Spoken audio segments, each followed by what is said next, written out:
지금 한국 호텔 객실 가동률이 80%를 넘겼습니다. 역사상 최대치예요. 근데 이상한 게 하나 있어요. 호텔은 이렇게 역대급 호황인데 에어비앤비에서는 숙소가 대량으로 사라지고 있습니다. 도대체 지금 한국 숙박 시장에서는 무슨 일이 벌어지는 걸까요? 저도 이 숫자들을 처음 봤을 때는 조금 놀랐어요. 분명히 외국인 관광객은 역대 최대로 들어오고 있는데 왜 어떤 곳은 문을 닫고 어떤 곳은 돈을 쓸어 담고 있는 건지, 이게 단순히 규제 때문만은 아니거든요. 지금 숙박업 전체의 판이 완전히 바뀌고 있습니다. 오늘 이 영상 하나로 지금 숙박업에서 정확히 무슨 일이 일어나고 있는지, 그리고 이 흐름 속에서 공유 숙박을 하는 우리는 어떻게 대응해야 하는지 아주 솔직하게 말씀드리겠습니다. 작년 2025년에 외국인 방한객 숫자가 1,900만 명 가까이 나왔어요. 이게 코로나 터지기 전 수준을 완전히 넘어선 겁니다. 그러니까 지금 한국 관광업 자체가 역대급 호황이라는 전제를 깔고 가면 되는데, 문제는 이 돈이 어디로 흘러가고 있느냐입니다. 왜 이렇게 많이 오고 있는지부터 보면요, 크게 세 가지예요. 첫 번째는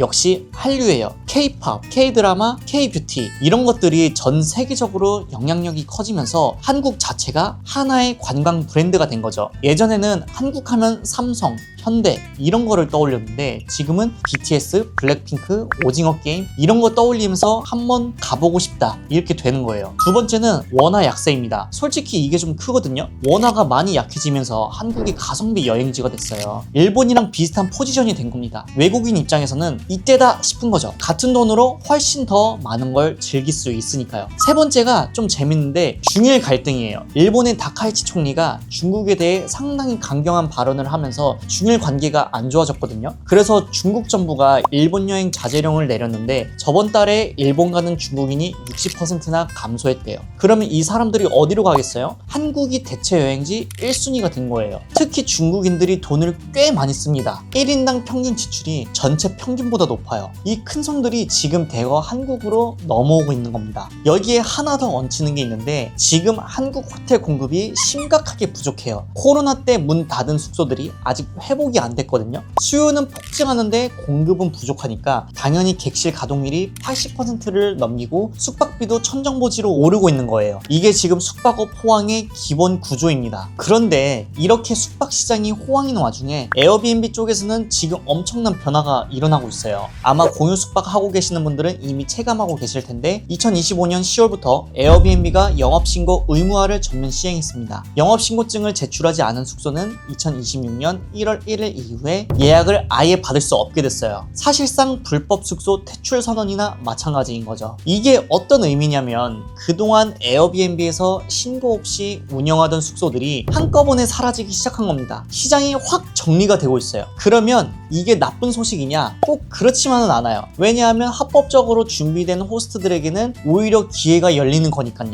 경쟁자가 줄어들고 있는 거예요. 사실 이런 규제 강화는 한국만의 현상이 아닙니다. 뉴욕 같은 경우는 이미 규제가 엄청 강해져서 2026년 기준으로 에어비앤비 숙소의 85%가 장기 임대로 전환됐어요. 바르셀로나도 관광 숙소 신규 허가를 아예 중단했고요. 전 세계적으로 공유 숙박 시장이 정비가 되고 있는 흐름이에요. 중요한 건 이거예요. 이 규제의 방향이 공유 숙박 자체를 없애는 게 아니라 불법을 걸러내고 합법적인 시장을 키우겠다는 거예요. 에어비앤비 측에서도 합법 숙소만이라는 방침을 아주 명확히 하고 있고요. 그러니까 지금 이 전환기를 어떻게 보느냐가 굉장히 중요합니다. 위기로 볼 수도 있고 기회로 볼 수도 있는데 제 생각에는 준비된 사람에게는 확실히 기회예요. 자, 그러면 지금 숙박업 전체를 놓고 보면 아주 뚜렷한 양극화가 일어나고 있습니다. 먼저 호텔은 앞서 말씀드렸다시피 역대급 호황이에요. 특히 서울 시내 호텔들은 외국인 관광객 수요가 넘치는 상태입니다. 여기에 재밌는 현상이 하나 있는데 원래 면세점에서 명품 쇼핑을 많이 했던 외국인들이 지금은 면세점 대신 백화점으로 많이 갑니다. 왜냐하면 원화 자체가 싸니까 굳이 면세점에서 세금 깎아봐야 별 차이가 없는 거예요. 그냥 저렴한 원화 들고 백화점에서 쇼핑하고 있는 게 더 편한 거죠. 그래서 백화점도 업황이 더 좋아지고 있는 거고요. 그러면 공유 숙박은 어디에 있느냐? 바로 이 틈새에 있습니다. 호텔은 비싸잖아요. 외국인 관광객들이 원하는 건 서울이나 주요 관광지에서 합리적인 가격에 로컬 경험을 할 수 있는 숙소예요. 이게 정확히 공유 숙박이 줄 수 있는 가치거든요. 실제로 지금 외국인들의 한국 관광 소비 패턴이 완전히 바뀌고 있습니다. 예전부터 명동에서 쇼핑하고 남산타워 가고 이런 게 아니라 있습니다. 성수동 카페에 가고 을지로 골목 맛집을 찾고 한남동 편지숍을 돌아다니면서 이런 로컬 환경을 원하는 여행자들에게 이 동네에 위치한 공유 숙박은 호텔이 절대 줄 수 없는 가치를 제공하는 거예요. 한옥스테이나 K 헤리티지 컨셉의 숙소는 체험 자체가 관광 콘텐츠가 되니까요. 여기에 하나 더 주목할 게 있는데 지금 외국계 자본이 한국 숙박 시장에 엄청나게 들어오고 있어요. 모건 스탠리, KKR 같은 글로벌 투자사들이 서울 도심 오피스텔을 매입해서 코리빙 하우스나 호텔형 레지던스로 전환하고 있습니다. 이 사람들이 왜 한국에 투자하는지 생각해보면 한국 숙박 시장의 성장 가능성을 그만큼 높게 보고 있다는 거예요. 정리하겠습니다. 지금 한국 숙박 시장은 완전한 전환기에 놓여 있어요. 외국인 관광객 1900만 시대에 호텔은 공급 부족으로 역대급 호황이고 에어비앤비는 영업신고 의무화로 불법 숙소가 대거 퇴출되면서 시장이 빠르게 재편되고 있습니다. 그리고 로컬 경험을 제공하는 이 공유 숙박에는 새로운 기회가 열리고 있고요. 핵심은 이거예요. 이 변화의 흐름에서 합법적으로 준비하고 차별화된 경험을 제공하는 호스트만 살아남는 거예요. 한옥스테이든 여러 숙소든 결국 여행자에게 호텔에서는 절대 느낄 수 없는 그 동네만의 특별한 경험을 줄 수 있는 것이 이기는 거예요. 혹시 지금 공유 숙박을 준비하고 계시거나 이미 운영 중이신 분들은 영업신고 절차가 궁금하실 수 있는데 다음 영상에서 실전 가이드를 아주 상세하게 다룰 예정이니까요. 구독과 알림 설정 꼭 해두세요.